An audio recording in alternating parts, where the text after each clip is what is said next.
Now, you've seen what management professionals feel about objectives and the importance of objectives.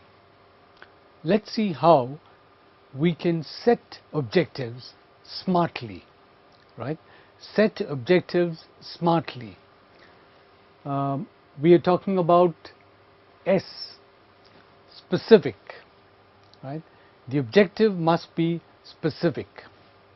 Now, what do we mean by saying the objective must be specific?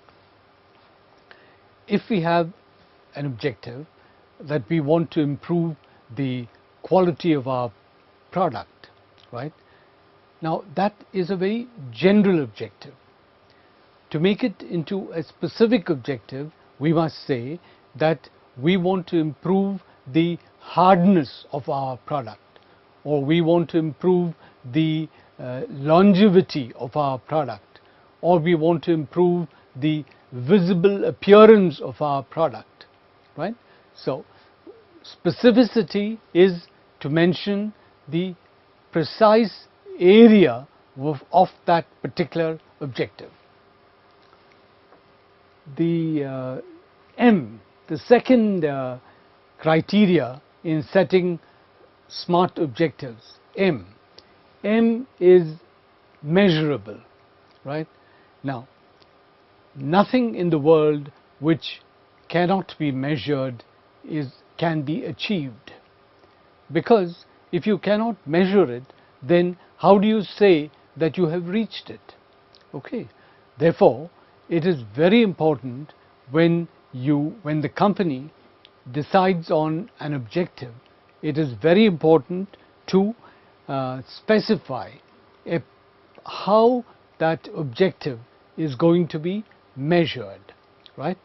For instance, if we are talking about let us achieve greater market penetration into the market for radial tires, right? If a company says, let us achieve greater market penetration into the market for radial tires, that's an objective, but that's not a measurable objective. A measurable objective is when you say, let us increase our market share in radial tires, let us increase our market share in radial tires from 20% to 30%. That is a measurable objective. So, the second criteria in setting smart objectives is measurability. We then move on to the third criteria, which is agreed, right? Agreed, starting with A, agreed.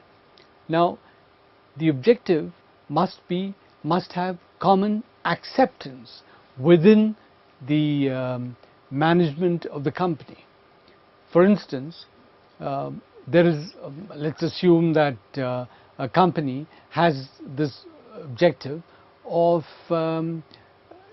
employing sons of the soil in their factories, right?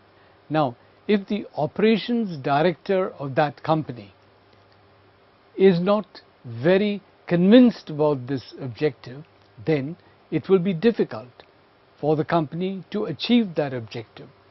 This is something which actually happened in the case of one of the large companies in India, which I will not mention, but it's a large chemical company which was not able to achieve this objective, which was the objective of the chairman of the company, because the head of operations of the company did not share that particular objective. Right. Now we move on to the fourth criteria, which is the objective must be realistic, right? Now, realistic, how do you define a realistic objective? There is really no definition of a realistic objective, but it is a question of how the objective is perceived by people within the organization, right? Let us look at a tire major, right? Let us look at a company like MRF, right? MRF says that we want to increase our market share in the truck market, in the truck tire market, from 25% to 40% in 1 year, right? Now, is this a realistic target, right? There may be several views on this. Right? Now, a realistic target is one which is accepted by most people within the decision-making apparatus of the organization. And finally, any objective must be time-bound, right? There is no point in a company saying that we want to get into a specific area, right, without putting down a time dimension to it, right? For instance, Reliance, which normally is very, very time conscious, has made the mistake of putting down a target of getting into the oil drilling area without putting a specific target to it, right? And therefore it is continuing to stretch and stretch, right? So target is very, very important. Timeline is very, very important.